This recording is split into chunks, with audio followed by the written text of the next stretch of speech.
Hello, fellow fans. I'm Marc, and unite with me is my co-host, the tranquil Bryan. What up, Bryan? Hey, everyone. On the last episode, part 1, we talked about Ted Lasso Season 2, and we had so much to talk about with our co-host, Marc, our guest host, that we decided to do a part 2. So on this week's episode, it's still going to be Ted Lasso Season 2, but we're going to give you some more fun stuff to talk about. So join us back on the pitch again as United We Fan starts now. Truth is, I am Iron Man. I solemnly swear that I am up to no good. What is going on? What are you doing? To infinity and beyond! This is the way. The flux capacitor! Is Star Wars the one with the little wizard boy? Chewie, we're home. Avengers! Assemble. Ah, chills. Literal chills. So good. All right. But before we get to Ted Lasso, we do have some fun little Marc and Bryan's world news. Bryan, Marvel just came out with a new exciting announcement. For all you fans of WandaVision, you'll definitely appreciate this. And Bryan, I know that's your favorite, so after you. Well, there is kind of two Marvel announcements. One's an official announcement. We have our Adam Warlock, that it will be played by actor Will Poulter. So good on him. He has a Ted Lasso connection, having done We're the Millers with Jason Sudeikis. But the other one is not officially confirmed by Disney, but Deadline has reported it, and they're usually right, that there is an Agatha Harkness series coming to Disney+. It is kind of like a WandaVision Season 2, potentially. I cannot wait, and I really, really hope that it's just going to be titled Agatha all along. And that'd be a good title. And I hope we get some more catchy songs for that one as well. And then over on Hulu, the hit show with Steve Martin, Martin Short, and Selena Gomez, starring in Only Murders in the Building. Wonderful, hilarious show. I'm glad Steve Martin and Martin Short are cool again. I've always been a big fan of them. But season 1 is wrapping up, and I think it's great stuff. I hope Martin Short finally gets some kind of award recognition. He's always getting poked fun of by Steve Martin. It's like a running joke how he hasn't won anything, so I hope he wins something from this show. If you haven't heard of this show, it is worth watching. The finale is coming up very, very soon. The premise of the show is there's 3 people. One is a former actor, one is a former Broadway producer, and the third is a girl who inherited the apartment, for lack of a better term, without getting too much into it. They live in an affluent New York building. They're all fans of the same murder podcast. Then there's a murder in their building, or at least a potential murder in their building. They start their own podcast. It makes me laugh as a podcaster, if nothing else. It's a very, very entertaining show. Go to Hulu and check it out. It's fantastic. Yes, 10 out of 10. Please watch it. And let's see. Warner Brothers recently had their DC FanDome event where they showed a whole lot of fun and exciting stuff for us DC fans. We're going to talk about, of course, the Flash preview, the Batman preview, and Black Adam with The Rock. You know what? I'm going to start with Black Adam because we've really only seen concept art, so nothing too much. So that was great to see The Rock in action.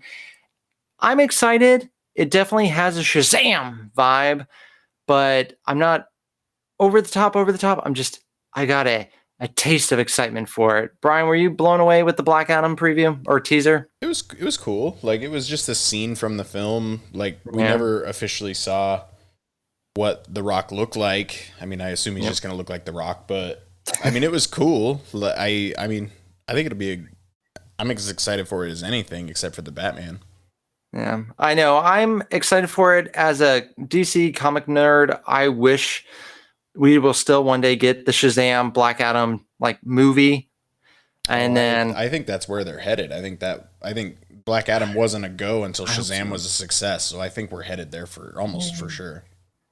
And then check out, there's an animated movie where Superman teams up with Shazam and he takes on Black Adam just to show you how epic Black Adam is. I would love it for live action Superman versus Black Adam, but I will happily go with Shazam for it. I just like saying Shazam. So, and then the Flash, I had chills, literal chills when I heard Michael Keaton and then I heard the Danny Elfman Batman theme. And then of course you had the Tim Burton Batmobile under that cover.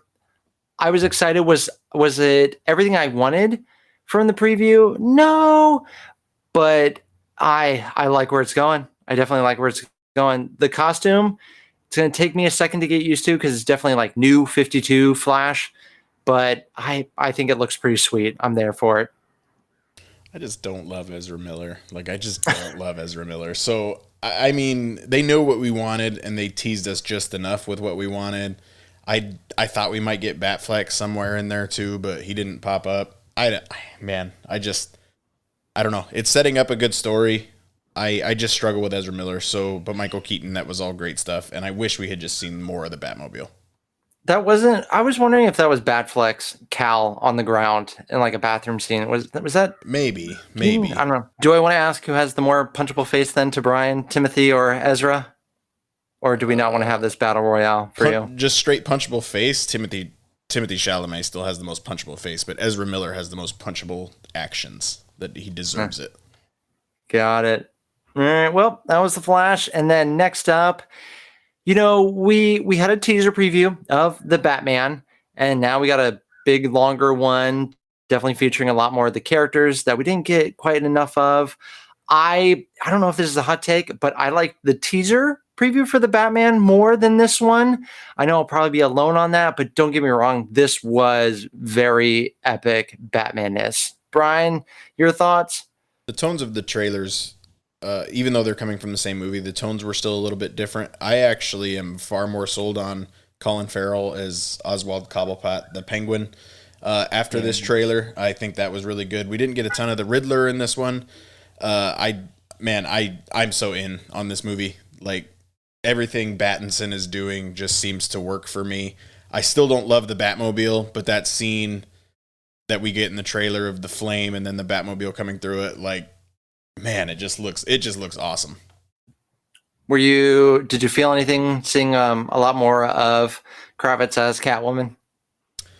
Yeah, I mean, Zoe Kravitz is going to be, she already was voicing Catwoman in the Lego Batman movie. She's kind of already been in the role to an extent. Man, it just looks good. I think she's going to be a good Selena Kyle. I'm excited about just about everything in that film.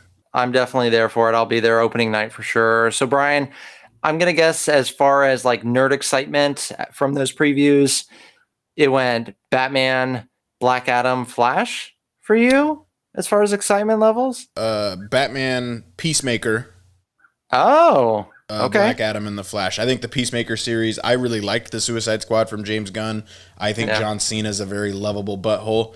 I'm very excited for the Peacemaker series. I think it's going to be a lot of fun. I think John Cena was a fun character. He's easy to hate, and I want to see if they go full The Boys route, Homelander style, or if they try and redeem him in some form or fashion. I'm excited for that show a lot. It starts on HBO Max on January 13th. I'm excited. Definitely for the eagle hugging scene. I'm there for that. The eagle sticking his head out of the window, man. It's just so funny. Aquaman, I still have a lot of concerns about it. The Helen Mirren is amazing, so I'm excited to see her in action, but Aquaman didn't sell me as much as I was hoping for. Black Manta is pretty cool, though. Black Manta's cool. That Aquaman suit is cool. Yeah. I'm just not sure. Well, that was DC FanDome. If you want to hear more, maybe we'll give some more DC love in the future. And then if you get bored and want to take a blast to the past, we did do an episode on last year's DC FanDome. And so it's fun to hear our thoughts on that and how far we've come. That was probably the most positive we ever talked about Wonder Woman 1984 because we hadn't seen it yet. I want to say hot, but that is fair. Very fair. Man, that movie. Well, fellow fans and supporters, let's head back to the pitch, like I said, and do part 2 of our look at season 2 of Ted Lasso.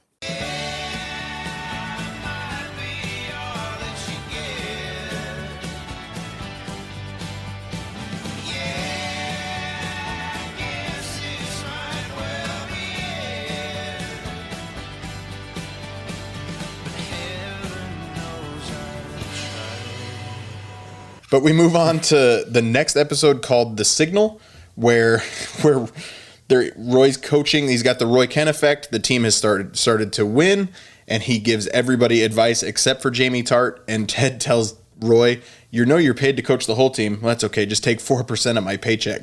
It's so good. But then he tells Jamie that he needs to be more of a jerk and he needs to take over the game when he gets the signal. And the signal comes in the form of 4 middle fingers to Jamie Tart. Marc Valentine, this is where Jamie Tart really starts to take off in the second season. You'll know it when you see it. The signal, you'll know it when you see it. When he gives the double bird back, it's amazing. So if I could use this as my 1 minute, I can click my pen for a second as I go into it. I'm getting used to like your little ticks, guys. I've gotten the backstage view. So one of the things you asked us like to prepare for was, just characters like surprises and what characters stood out.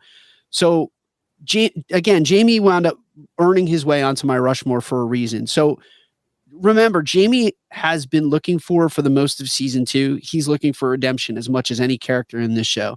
He was cast aside by a top flight team in Manchester City. So he has a lot to prove that he still is the football artist on the pitch that he prides himself on being. I was like really excited to see him kind of come around and work with Roy. And it's so funny because in many ways, Roy, for him, takes that father figure role that his father was not a character that he looked up to. And while he makes fun of Roy consistently through season 1, you can tell there is a healthy dose of respect that he has for Roy. Roy's had the career that Jamie wants to have. And so this is the beginning of a transition for Jamie. Like you nail it right on the head. Jamie wants Roy's approval and he wants to be coached by the great Roy Kent. He's seeking his approval just like he seeks his father's approval in some circumstances. Probably more so.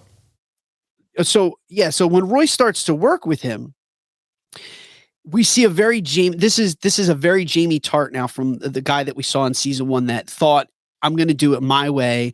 And there is no other way. There's no passing the ball. There is no team. If I'm just a great player on that pitch, I can carry a crap squad. Now he starts to realize that, it's okay to be a superstar at times. And I think that this is the real moment when I think we start to see that Jamie and that better man actualize on the pitch. And so it's only going to get better from here on out. Then he goes from being selfish and egotistical. Even the egotistical Jamie Tart that we see, like Roy says, go do all that, like go be that a-hole, but then scale it back. Like just be that a-hole on the pitch at times. It's okay to be that guy, but don't be that guy all the time because then it just makes you a jerk. And by season's end, we see a fully reformed Jamie Tart saying, I did something stupid. I was that old guy again, but I realized I did it. I respect you. I respect Keely. I respect your relationship. I'm sorry. Truly contrite. I'm sorry. It's my fault and I'm working on me. This is, I think, that moment where I think Jamie just starts to have a real breakthrough. And it's because of Roy. These two men who start at odds in season 1 are great for each other. They really are. Well, and that's when Ted tells him he needs the woman up because they've been manning up for years and it hasn't done anything. But and Jamie not completes, but he can play hero at the end of the season. He can be the penalty kick taker, and he gives up the ball to Danny because he knows Danny needs it mentally because of what happened to Danny to start the season. And Jamie passes up on that opportunity to be the one to send them to the premiership, and he gives Danny that opportunity. It's masterful character development. I'm going to argue with you that Jamie is probably the best. He's the best reformed character in the show thus far. He goes from being just an absolute jerk and a monster to being just one of the most likable and thoughtful guys in the entire show. With that last move to give Danny the PK at the end, he's kind of signaled like, hey, none of us are perfect. We're always a work in progress. But like, I'm committed to becoming a better man, a better teammate, a better son, a better friend. And like, that was just so awesome. Like, that's why he worked his way onto my Rushmore, is Jamie was really lovable this season. Can we assemble the the Diamond Dogs for a second here. Or as Nate does it in the final episode, woof. Oh my God. Why do you Jerk. want to trigger me? Anyways, Beard and Jane.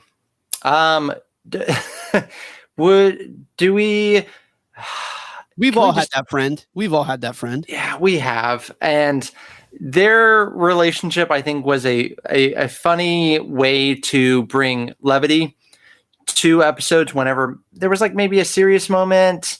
You had Beard. Now, granted, they're going to really run with that story for almost a whole episode coming up. But Beard and Jane, I thought that was entertaining, a little side banter. I mean, they'll be married in season 3, Mark. You know it, because we've all had that friend. We've all had that friend, man. You're calling that now? They'll be married by the time we get to season 3. Put it on record, dude. Well, come on. Like, what's the last thing that we get? Well, no, we broke up. Oh no, never mind. Yeah. All Yeah, right. I want to make Higgins gagging noises at this point. I know. All right, Diamond Dogs, dismount. Well, we go to Headspace, where Headspace is the 7th episode, where Roy is far too attached to Keeley, and then he comes to the realization that he's far too attached to Keeley by none other than Jamie Tart during training. And I love when Roy comes to a realization, because he does the same thing when he has to forgive Jamie in the final episode. He just screams the F word and storms off. And this is where Roy and Keeley, I thought the entire episode Roy was proposing. I thought that's where this episode was going to end, was Roy proposing. And all he simply did was make her a bath and leave her alone so she could watch Sex and City in silence. But what we didn't touch on, gentlemen, from the last 2 episodes is we had a tease that Rebecca was talking to Ted on the phone. Turns out Rebecca is talking to Sam Obisanya, who is really, really waiting for a response from Rebecca. Mark, you didn't seem to like what I just said. So I didn't think it was Ted. I know they set up that bait there, and I was like, I wonder who can it be? And then they went to that next shot, making you think it was Ted. And I was like, oh, it's not Ted. That's too easy. It's not fair, but Bryan, you're so smart. So whenever you say something, I go with it. And I remember you sent a message. You were like, you said something about, oh, it's Ted or something like that. And I was like, oh, it is Ted? Well, if Bryan thinks so, oh man, that's kind of disappointing. I didn't think it was. I fell for it. I would have loved to have seen it. I think they have a great friendship. My other hot take is I don't think Rebecca and Sam is a solid relationship. I think it's extremely, but we're going to get to that. But I also shout out to Rebecca when she introduces the team to her mom and they're practicing. I thought that was hilarious in the previous episode. And then when life gives you lemons, make lemon lavender mojitos. Mom. And then, but was anyone else heartbroken how they ended that episode with, where's Ted?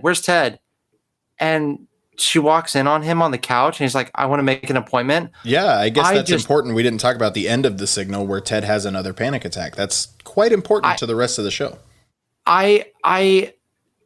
When I saw him on the couch, it's kind of like when you see, like, if you were to see like Mickey Mouse having a sad day, that's what it was like when I saw Ted Lasso laying down on the couch, like holding on to what was it, his jacket or a pillow. Mm-hmm.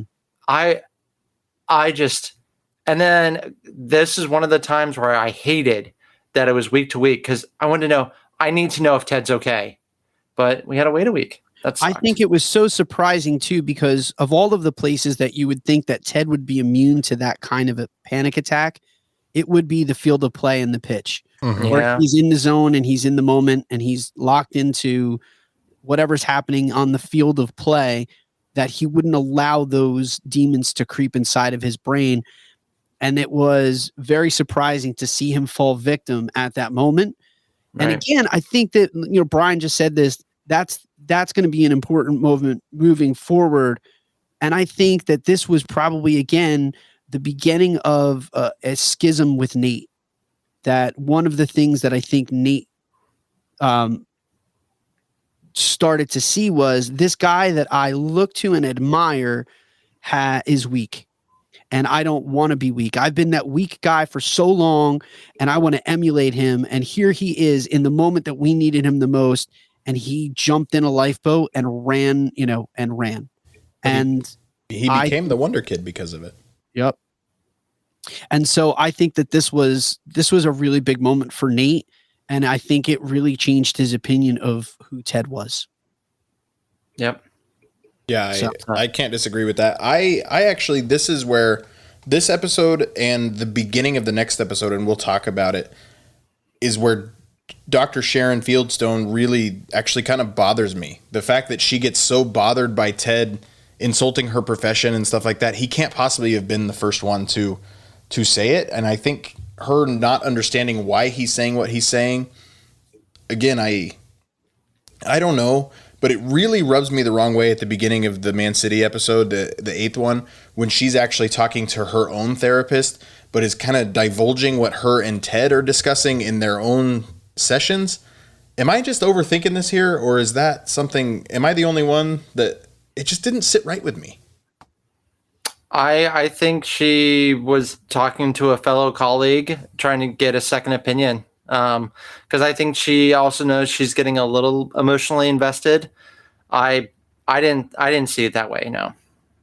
I don't think we saw enough, honestly, for me to judge it that way. So I just kind of let it go, and thinking that was just a collegial discussion with someone that she needed some professional advice.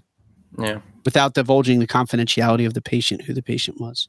Well, and that's kind of where I was at, but yeah. But I mean, episode 7 with Nate, we saw a lot. We saw him apologize after just being a douche to Colin, and then he apologized. But I'm going to stick with Nate and say, we see him obsessed on his phone, reading all the comments, and then he reads one bad tweet, and then he threatens the equipment kid with the Wonder Kid jersey. I thought that was a cute gesture and all that. But of course, Nate sees it as an embarrassment. His father wasn't thrilled about it. And then he throws the jersey at the kid and threatens him. And that's when I was like, I think this was the straw where I saw, I don't think Nate's coming back. And I think it was this. Nate only apologized because Beard made him apologize. That's the only reason Nate apologized too. I don't think Nate had any regret whatsoever. No. And Beard could see it. Beard could see it coming, and he thought he could nip it in the bud. It's bud, not bud, coach. It is? Oh, because of flowers, right? Horticulture, baby. That makes more sense. I appreciate that, coach. Thank you. And I thought that was going to be the worst Nate moment. I was wrong when he threatened the kid. Now, Nate spent his whole life, man, invisible. And the first time in his life that he is seen by everyone is in that Wonder Kid moment.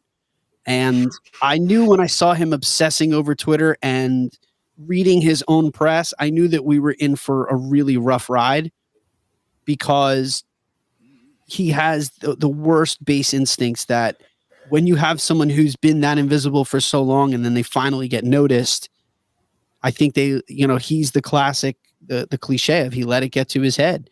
And, now he's walking around and he's, the great Nate Shelley, and haven't you read this about me? And I'm a master strategist and I've been around this game. And that, again, we will get into the discussion that he has with Ted at the end of the season, but he's looking for validation and said, I earned this. Again, I had a giant problem with that statement. Yep. I don't think that Nate is. I think he's going to continue to be a joke. Nate never reaches that level without Ted. Yeah. Nope. There's so much I want to say about Nate. I'm holding my tongue right now. There's so much I want to say. Well, we go into the Man City episode. They go to Wembley. Ted learns that Wembley isn't where Queen played, and it is the biggest pitch in the country, and not all pitches are the same size. Really, they just undercut everything. Bryan, I'm sure you knew that. Marc, listeners at home, feel free to chime in somehow. You follow us. Did everybody, was that common knowledge? I knew that. I knew it. I knew it too. But I did have a couple of friends when they were watching that episode, they were surprised by it. So I was like, well, baseball fields are all different dimensions and the outfield lengths. It's different. So yeah. I'm a giant EPL fan, and a few years. Oh yeah. I actually, again, I'm a Manchester United fan. I was going to say, for all listeners at home, we got Man U fan here, unfortunately. Glory, Man United. So Yes. a few years ago, I learned that fact because I was watching an EPL game on television. I couldn't help but notice and thought maybe it was the camera angle that it looked like this one pitch was just so much smaller than what I was used to. And Manchester United is playing an away game. Crystal Palace. Yeah, and I went and looked up. Oddly, I went and looked up, and I'm like, holy cow! Pitches are different sized, and it was so clear from watching the game. I'm going. Fun fact: so I was today years old when I learned that soccer pitches are not standard sized. So. But one of my favorite things about the Man City episode, and we have a lot more of this to come because the show has come to an agreement with the Premier League. They are allowed to use Premier League logos, Premier League teams, and we've seen it with West Ham and Manchester City. They had reached an agreement with Man City only, but now they can use all Premier League teams, including the trophy and everything else. So next year is going to be a whole lot of fun being back in the Premier League. But we get some of the best Jamie Tart stuff in this episode because Jamie just feels obligated to get his dad and Bug and whoever the other guy is tickets to the game. Higgins does what Higgins is supposed to do, get some VIP tickets. Jamie's dad is the absolute worst. Jamie finally breaks. Everybody in the locker room doesn't punch his dad simply out of respect to Jamie. Jamie finally breaks, punches his dad, and we get my favorite emotional moment from the entire series so far, and that is when Roy Kent marches across the locker room as Roy Kent, and he embraces his worst enemy in Jamie Tart and just sits there and hugs him and holds him so Jamie can cry. And it was very powerful storytelling. Yep. And I mean, like I said, this show really brings to the forefront dads. You have Nate's dad, you have Jamie's dad, and then right after that, we learn about, like, first off, Ted is having father issues of his own as a father with his son, but then we learn what Ted's father issues are right after that match with a phone call. So we go from Roy very emotionally hugging Jamie, which is a rare moment for both of them, to we finally see what's up with Ted, and his father unfortunately committed suicide. And he's telling the psychologist that, and you learn that the theme, there really is a big dad and the impact of parents this season. So, well, and it makes me as a father make sure I'm paying attention because you never know what kind of effect you want to have a positive effect, because Nate's dad is at the center of Nate's insecurities. Ted's dad, and Ted holds that resentment against his dad. We learned in season 1 how much Ted loved his dad. He played darts with him every Sunday all the way from age 10 until 16 when he passed away. And Ted loved his father, but he hasn't forgiven him for what he did to Ted's mom. And we learn a lot more about that when Ted's having that conversation with Sharon in the next few episodes. But it's just all, I mean, you knew they weren't going to beat Man City. They set it up. They're just not going to beat Man City in FA Cup semifinal. It just, I mean, for Beard to be embarrassed by flipping over the wall and all that kind of stuff, it just, man, it was just so good. Shout out to the music supervisor for this show. One of my favorite bands, and then two actually of my favorite like British bands, get songs to end the episode. You get an Oasis song, yay Oasis, and then you also get a Keane song. So yay Oasis and Keane. Thank you, music supervisor Liam and Noel. At the end of the episode, when Ted says, and this is something I had to look up because I didn't know, but he says to Beard, bird by bird. Instead, Beard gives him the middle finger, but it means one small step at a time. So that's what Ted is trying to do. He's trying to get better, and he's finally willing to open up to Dr. Fieldstone. But we move on to the next episode by Beard walking into downtown London, and I have not seen Martin Scorsese's After Hours. I recuse myself from the conversation, other than I am kind of done with Beard and Jane.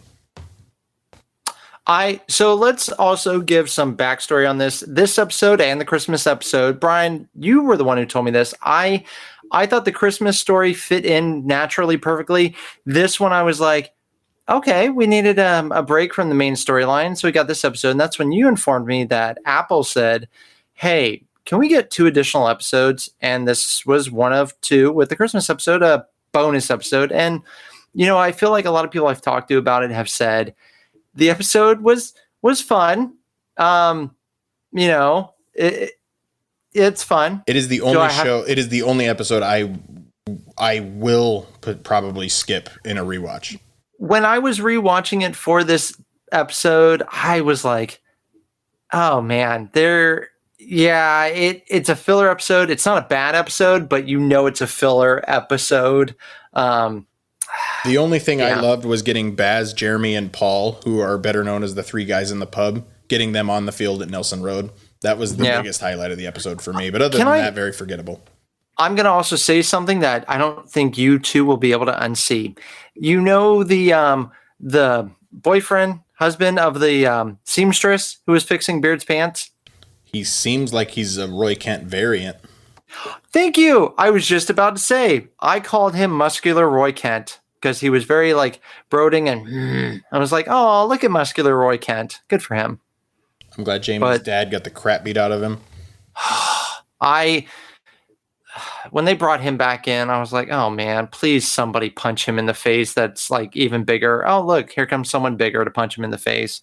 Yeah. The supporters were fun little additions. I do agree with Ted that a embarrassing loss with a Benny Hill theme and sped up can make things better. So thank you, Ted Lasso, for those words of wisdom. But Mark Valentine, we're going to stick it with you, sticking with the theme of season 2, parents and the effect that they have on others. Rebecca loses her father in No Weddings and a Funeral, which is the 10th episode. It makes you think of Never Gonna Give You Up by Rick Astley better, at least. Did you know Rick Astley wasn't black? Another weird epiphany that I had. This one was many years ago, but I also, like Rebecca's mom, I don't remember exactly when it was, but I want to say I was in like my late teens, maybe early 20s when I saw the Rick Astley video, and it was during the Rick rolling sensation that I went to Rick roll somebody. And I thought I was on the wrong video, or I thought there had been like a dubbing over it. I'm like, no, that voice is not coming out of that ginger's body. No, there's no way. And then I swear to you, I'm not saying this for the sake of just sounding funny. I literally was Rebecca's mom in my life when I went to Rickroll somebody, and I could not accept on face value that voice was coming out of that white dude's body. You're not wrong, because I think if everyone remembers, we're going to date ourselves, the VH1 show, Everyone Loves the 90s, they had several people who were surprised at the where the voice was coming from for that song. So it is a very popular surprise. And I'm not doing that for comic effect. I swear to you that I went to Rickroll a friend of mine, and like I could not accept it. It just did not compute to me. So. Well, also in this episode, we get another fun, wonderful song called Easy Lover from Phil Collins and Philip Bailey. Bryan, are you a fan outside of Disney, Phil Collins at all? Can you feel it in the air tonight when Phil Collins comes on? I love Feel It in the Air Tonight, but... Feeling hot. Oh, no. The Tarzan soundtrack is super, super overrated. I can't right now. Just kick me off the show. Wait, I'm leaving. I'm leaving. So, okay, real quick. I don't want to get too long on this horrible opinion of yours. But like, you just don't like it as a Disney soundtrack, as a soundtrack alone. You don't think Phil Collins should have gone so hard with this? Like what? All of the above. It doesn't fit the film for me. Phil Collins went way too hard.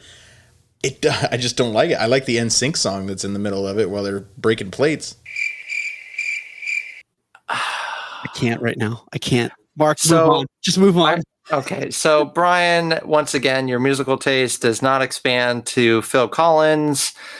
And In the Air Tonight is in my top 10 favorite songs of all time. Invisible Touch by Genesis is in one of my top albums of all time. Was it Susu Studio? Studio. But we get the reemergence of Rupert, and Rupert is now a father, and he's a giant tool. And everything that Sassy says to Rupert throughout this episode is my favorite. Rupert, I think about your death every single day. Oh, I can't wait. I'm going to wear red to your funeral. I will be a beacon of joy to the other 3 people there. But this episode is where we get the clashing of my worlds of Ted Lasso when... Roy, if you die, do you want to be buried or cremated? Like if you were hit by a bus today, what do I do? Go after the bus driver and make him pay for what he did to me. Avenge me, Keeley. Avenge me! But anyway, somebody talk about the funeral. I'm surprised you didn't bring up Danny Rojas and his shoes. His sacrificing his comfort to put on non-trainer shoes. I love how Rebecca gets so emotional when the whole team shows up and she goes, and they're not wearing trainers. Like, she's just so happy and so proud of them. Go ahead, Mark Valentine. So, this episode was all about Rebecca.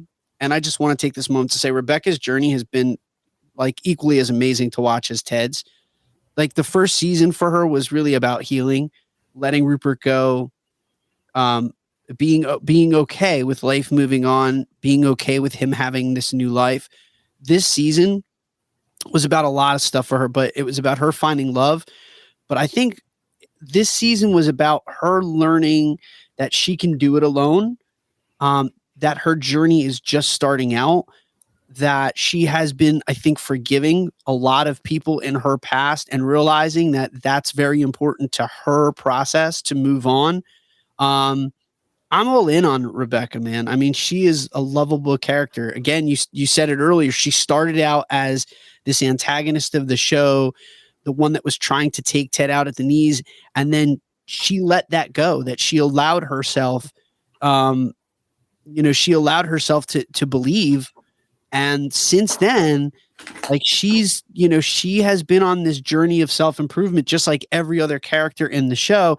And this was a big episode for her to forgive her dad, but to forgive her mom, because she said, I hate you for knowing. I hate you too. Like if you knew that he was cheating on you and you allowed it, I hate you. And then it dives into a very painful scar for her to talk about her divorce of Rupert and her being scared to stand on her own. And, he was an affluent man. Like this was a change of life for her. And she had to make a choice of choosing herself and her dignity and respect, or allowing herself to be victimized by this horrible man and Rupert. And she doubled down on herself, and she's been doing that ever since.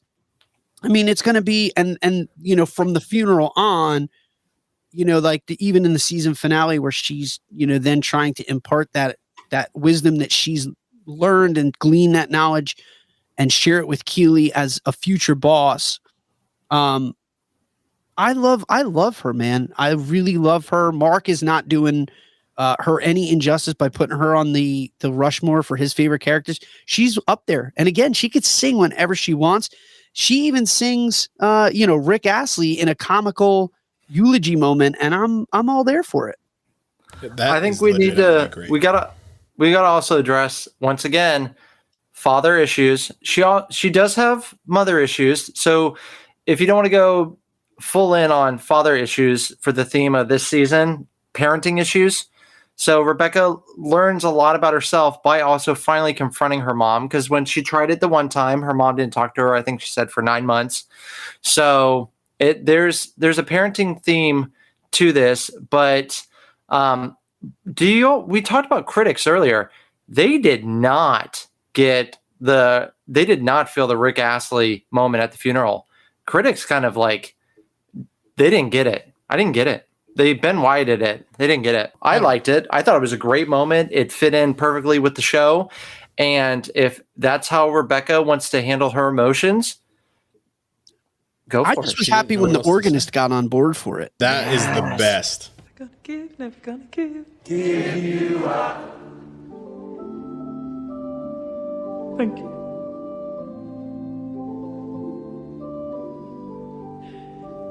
So the 11th episode is called Midnight Train to Royston. It is when Edwin Akufu comes from Ghana and he is trying to get Sam to come to Morocco to play. Sharon Fieldstone leaves, but really the only notable thing from this episode is how excited and how good the entire AFC Richmond team is at doing the bye bye bye dance. These guys are just not in sync. No, guys, come on. That ain't gonna cut it. Y'all gotta be together on this, all right? It's like this. You may hate me, but it ain't no lie.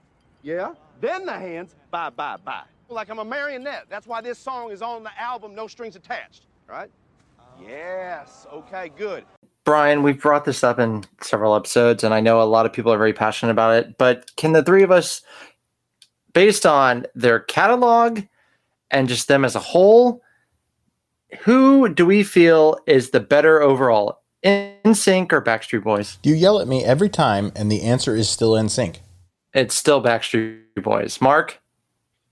Overall, not personal preference, overall, like song catalog, performances, longevity, so legacy.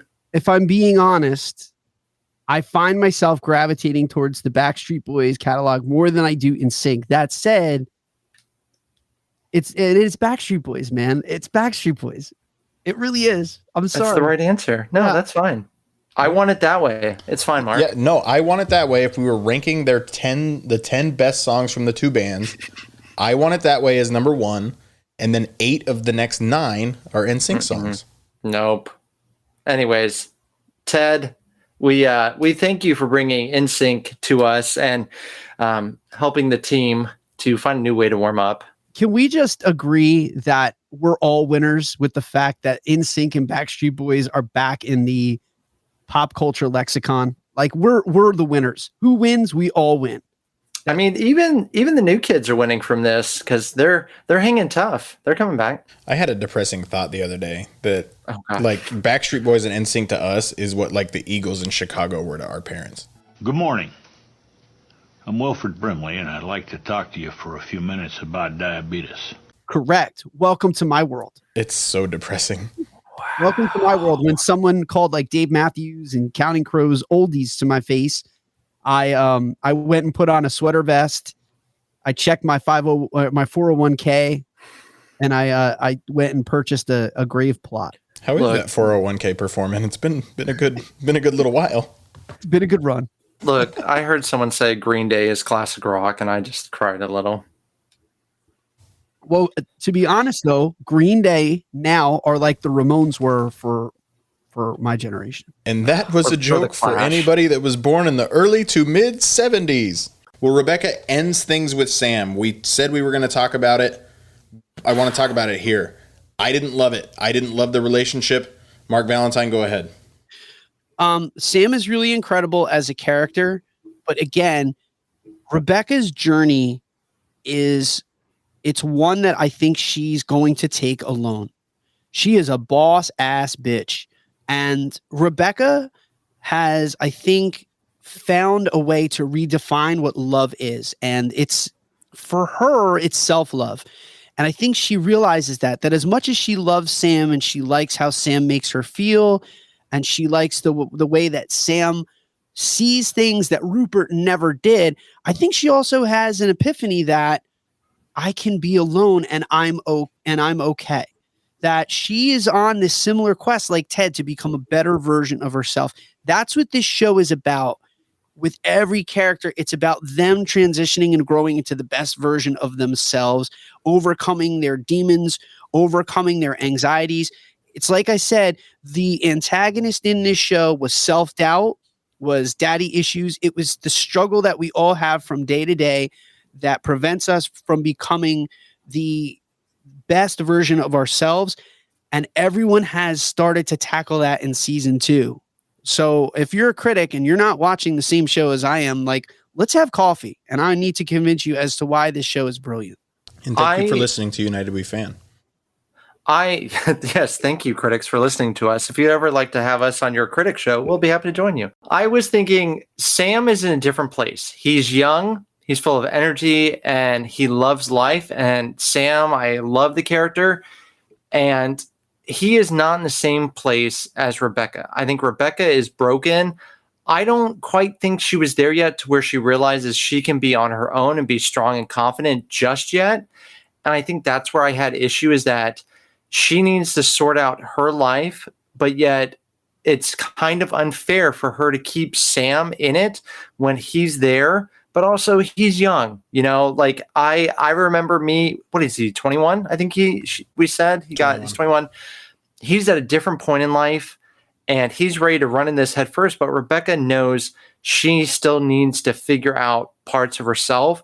So I don't really feel the connection there. I think Rebecca, and I don't think she's meaning to do it in a mean way, but at times I got it as she's hoping Sam can help fix her, which isn't fair to Sam and isn't fair to herself. So I'm not fully on board with the relationship, just like I was glad it wasn't her and Ted. I don't think that would have been a good relationship. I think that's an amazing friendship. But Rebecca and Sam, I hope we don't get a cheap season 3 fast forward to all of a sudden like they're perfect. I think we need to actually see them grow into a good relationship if they do, because for me, they're not a strong on the same page relationship. No, we're not there because Sam came to this realization when he told Ted that he's not staying because of his feelings for him. Obviously, he was saying it to her, not staying his feelings for him, but it was because it's best for him and his personal journey. He's opening a Nigerian restaurant, which was used to trick him into thinking that he had found a Nigerian restaurant in town. But I like Sam's character. I like that I genuinely believe that this was about those two characters learning something about themselves, and that is all that it was. It's not even necessarily the age difference for me. Part of it is the boss relationship. I don't think that's appropriate. There's a lot about that relationship that I don't like. I think they went for it by having a quote unquote secret relationship because they didn't know who each other was either. I admire them for trying, but I don't think that it was the right relationship for either one of them. I don't think that relationship is going to work. Again, I might be wrong about this, but I don't think that any of the ships are going to work in this show. I don't think that Roy and Keely are. I don't think Roy and Keely are destined to be together, albeit they love each other. But I think that their journeys are just going to take them in different places. I think Roy is emotionally in a very different spot. Roy, it seemed like if we could just jump to the end of this, Roy seems like he's in that place where he's ready to settle down, start a family. And I don't think that Keely's there. I think that Keely is empowered, that she's the boss, that she looks at what Rebecca was doing and she realizes, hey, my trajectory is taking me in a completely different place, which is not domesticity and having a family and having kids. Like, I want to be a CEO. I want to be the boss. And I think that that's going to drive a wedge in them for season 3. But I don't think Rebecca and Sam are destined to be together. Like, listen, Sam's incredible. His heart, it's as big as his smile. I love, side note, that he has an enemy now in Sam Richardson's Edwin Akufo. Greatest like character that was introduced this season. I don't know if they wind up together, but I think that, again, Sam's journey is going to take him in a different direction than what Rebecca and he would have together. He's got the restaurant. He's an up and comer on the pitch. I'm really excited to see what he brings in season 3. No. Is medium talent at most. Medium talent?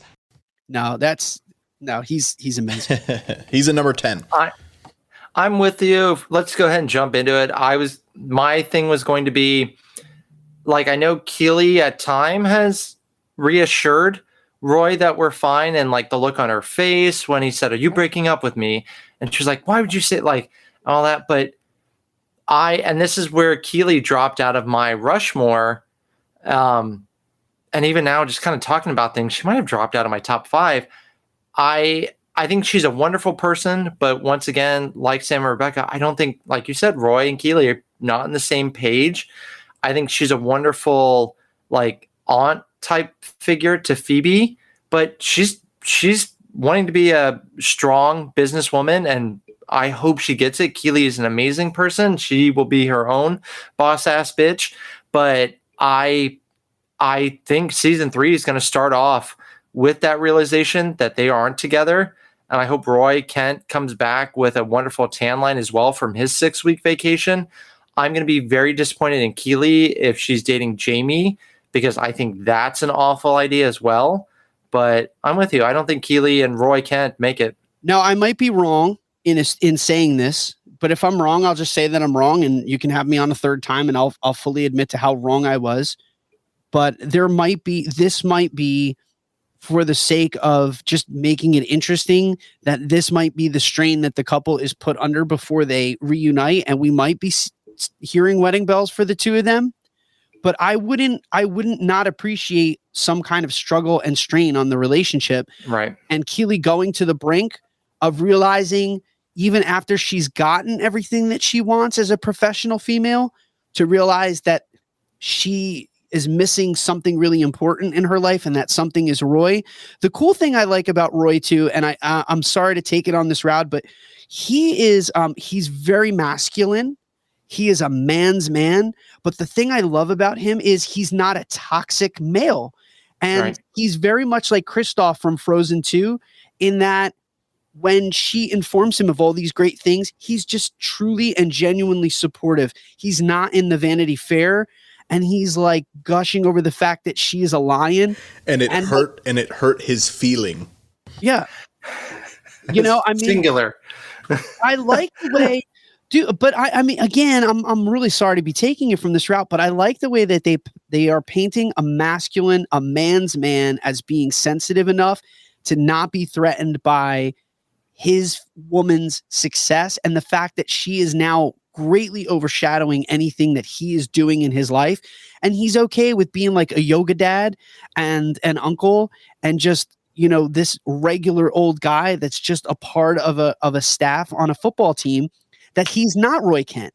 And he's come to grips with, I am not the Roy Kent I used to be, but this is just as good, if not better, that I have the love of an amazing woman who is a lion. And she became a lion from a panda because of Rebecca's help. That scene is fantastic. We talked about it, and we're running a little bit long, so we'll jump into talking about Nate and the most important storyline of the finale. Edwin Akufu offers Nate to come to Morocco to play for FC Casablanca. Sam, I'm sorry. And he gives him the number 10 jersey, everything Sam would want, but Sam decides to stay. Edwin Akufu throws a fit. He didn't take it well.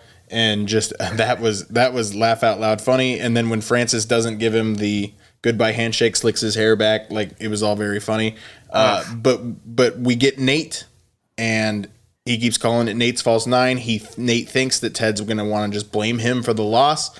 Nate absolutely loses his crap, and he is the anonymous source that tells Trent Krim that Ted had a panic attack. And Nate, so let's talk about that discussion with Nate and Ted. Is there anything that I'm missing other than maybe that one instance where Ted laughed at Nate calling himself the big dog, where Ted didn't notice Nate? Because I'm not seeing it. Well, he mentioned it, the Christmas episode. He gave him the gift of them after their first win together, and Ted didn't have it anywhere around. So Nate felt really betrayed by Ted not appreciating his gift. So that was the only second thing I can think of.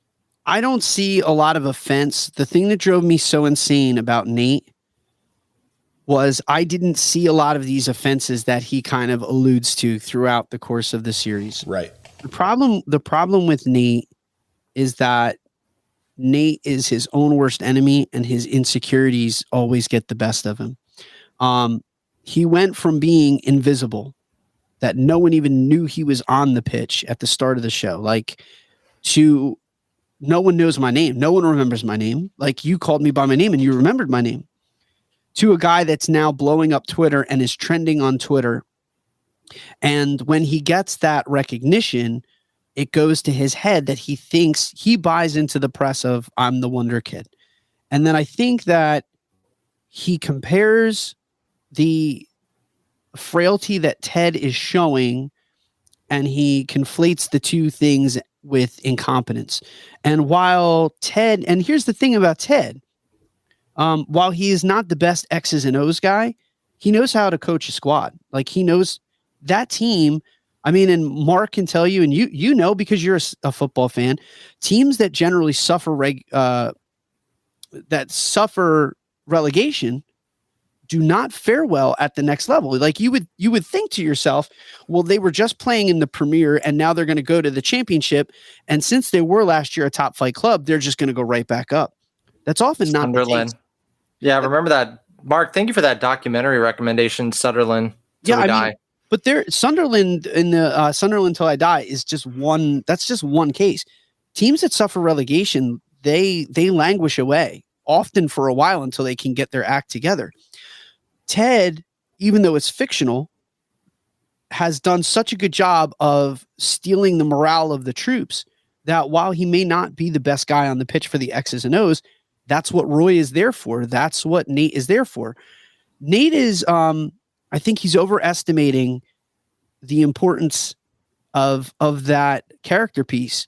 And I don't think he gives Ted enough credit. And I think that now that he's been elevated and his head is filled with, and he's very full of himself, he thinks Ted is incompetent because he had the panic attack and because I'm the one that developed the scheme and I'm the one that's the false nine. There is a lot to coaching besides X's and O's. Nate's going to learn that, I think, very quickly over at West Ham. And I had to go back and watch the series again and say to myself two things. I watched with two things. Was this inside of Nate? And I just said it was the whole time. We just didn't see it. We thought it was funny, and it wasn't. He was a bad person. He was just then given a stage to be a bad person, and he showed who he really was. The other thing that I had to go back and watch, because I was like really, and you guys saw the visceral reaction I had to Nate's, to that end that Nate suffered in the show. I had to go back and see, did Nate have legitimate gripe and offense? I could not recount one instance where Ted did not defer to him, prop him up, make him feel good. Even in moments where Nate could have been scapegoated for something that had gone wrong, he always took the blame for something that happened. And he was the one that always gave Nate the opportunity to shine, that he provided him with the ultimate stage to succeed. Yes, Nate does step up when he has the panic attack. He does take the reins in that moment. But other than that, everything that he had was given to him because of the graciousness of Ted and Coach Beard. And he would be nobody without them. So the diatribe that he launched at that end, I was just like calling out BS on him. And it really upset me. Here we have the show is about everyone becoming better versions of themselves. And then simultaneously, we have probably the most genuine and who we thought was the nicest guy at the beginning of the series outside of Ted coming full circle, that has, guys that were despicable human beings like Jamie, and even Roy was not very likable when we first met him, now are coming to being supportive, amazing men. They're still alpha males, but they've got these great qualities and rounded out qualities. And then we have Nate moving in the complete and utter opposite direction in the universe. So when Nate yelled at, do you remember the equipment kid's name? I feel so bad. Will?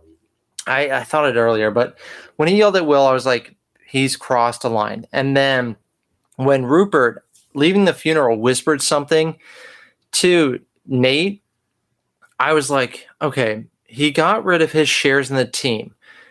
That he's not done with football. There's no way this person has changed his life. That frees him up to own another team. And when I saw him whisper into Nate's ear, I'm like, okay, Nate's not going to be with the team next year. And Rupert whispered something. So somehow, oh God, is he going to be with Rupert? All just from that little whisper. And then once I heard Rupert bought, West Ham? Yep. That's when I was like, I didn't think, I was like, man, is he really going to make Nate the head gaffer? I was like, I don't know if he's going to do that, but he's definitely taking Nate to West Ham.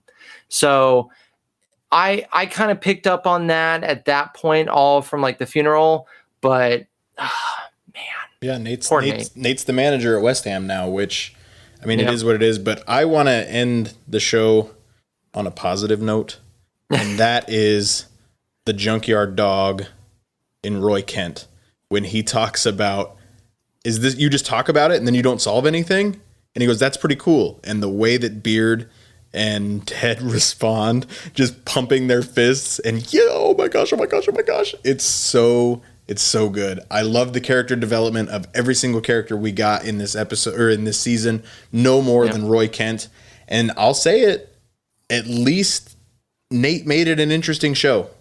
Yeah. It was always an interesting show, but Nate gave me somebody to hate other than Rupert. And Mark, you brought it up. when Jamie gave Danny that penalty kick, and you just see that smile on Danny's face say, "Football is life." And it didn't hit me until I rewatched it. And Macy Greyhound in her helmet. Oh, I know. Oh, but I didn't realize it until I rewatched it, the impact of that moment, because when I first watched it, I forgot all about episode 1. I don't know how I forgot about it, but I did. But marathoning it, when I came back to that episode, I was like, oh my God, we've closed that storyline of, the whole first episode. And then Jamie, like you said, knowing that Danny needed that win, and then came the penalty kick. Football is life. Here's the one thing I'll say though, Bryan, is although Nate is going to be a foil for them, they only play them twice. So I'm gonna be curious to see how much of a prominent storyline that takes in next season. And they go over 2. Yeah, dare I say, and like this would just be like. But West Ham is another London club. So, they are. I mean, they could bump into each other in one way or another. Rupert always finds a way to rear his ugly face. Yep. Is it too crazy to think that the two of these teams somehow crazily wind up at the top of the table at the end of season 3? I mean, I would love to see Nate get relegated personally. That'd be pretty. I mean, getting AFC Richmond, who is basically an equivalent to Brentford. No disrespect to Brentford. They're middle of the table right now, but Leicester did it only a few years ago. No, they were like dead to rights at the beginning of the season. No one would have thought. But they weren't promoted just recently. Like, I mean, I don't know. Like, I mean, I think they've reached this agreement with the Premier League to feature the trophy for a reason. They've hammered home multiple times that Richmond is the only London club without a major trophy. They've said it many times. They again said it in the finale. We're going to get a major trophy of some sort. I'm just glad that Ted Lasso is educating the typical American sports fan that doesn't understand the world of soccer much into the world of the FA Cup and the Champions League and whatever else is going on beyond just the regular league competition. If he does take them to the top of the table and takes home that premier trophy, I think then, gentlemen, it's time to talk about him in the pantheon of fictional coaches. Me choosing not to be forthright with y'all, that was a bad choice. But I can't be wasting time wishing for a do-over on all that. 'Cause that ain't how choices work. No, sir. No. That choice in my Chicago Bulls starter jacket that I let Janelle Rhodes borrow my sophomore year because she spilled ketchup all over herself and it looked like she'd been shot, well, those are 2 things I ain't ever getting back. Because every choice is a chance, fellas. And I didn't give myself the chance to build further trust with y'all. To quote the great UCLA college basketball coach, John Obi-Wan Gandalf, it is our choices, gentlemen, that show what we truly are, far more than our abilities. Yeah, like John Obi-Wan Gandalf or Gene Hackman in Hoosiers. I think we put him in that conversation then. But that's Bombay. Another podcast for another day. All right, and that includes, you know what? Random Rushmore. Go, Bryan, go. Where everything's made up and the points don't matter. All right, friends, it's Random Rushmore time. And for all those playing for the first time, it's where Bryan, who's one of the smartest people I know, I like to trip him up. So I'm going to give him a Random Rushmore where he's got to think of his Rushmore. All right. And Marc, I was inspired to do this one, well, because of you. So, Marc, I'll give you first dibs. Random Rushmore time. Your favorite Universal experiences. Oh, man, you scared me now. Okay, so I don't have many. Number 1. Just need 4. Yeah, so number 1, decidedly, The Bourne Spectacular. It's better than anything that Disney is doing on the show aspect of it. If I could lump the scare houses, because we did Halloween Horror Nights. Horror Nights changed my life. It is the best after hours event. And I've been to Boo Bash. I have been to Not So Scary Halloween. I've been to the Mickey and Minnie, or the Christmas party. It blows it away. It's so incredible. I really did love Diagon Alley. I'm just going to lump that together and say it's taking theming to a whole new level. I did not get over to Islands of Adventure. I only did Universal.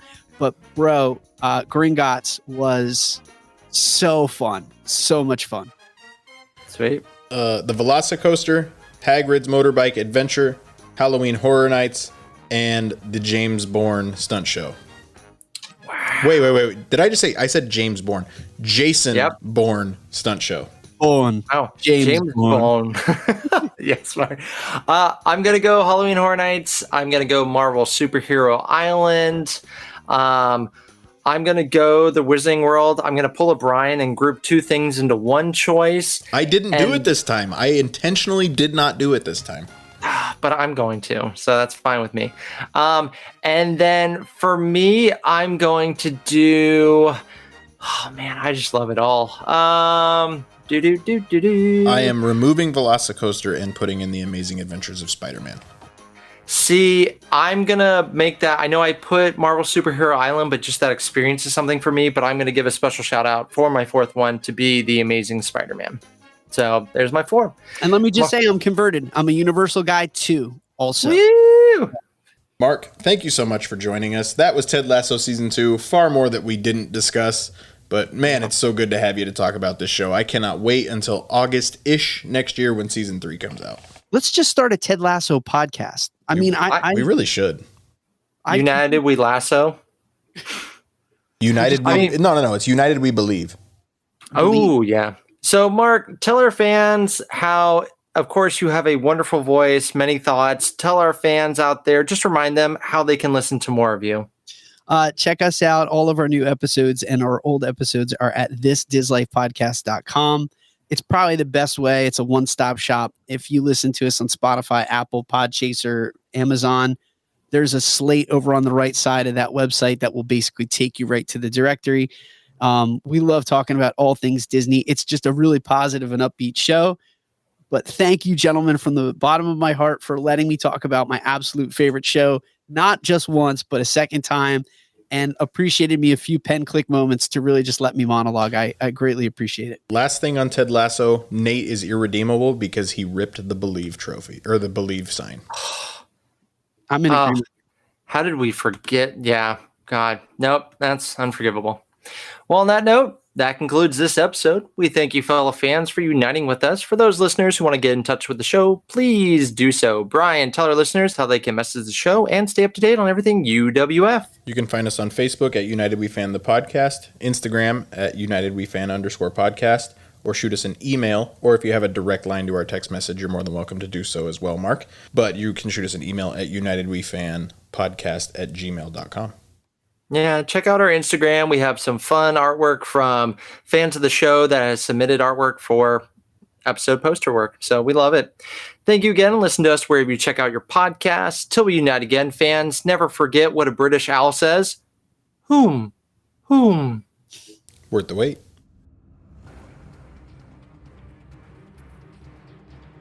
Shut up, Thierry Henry.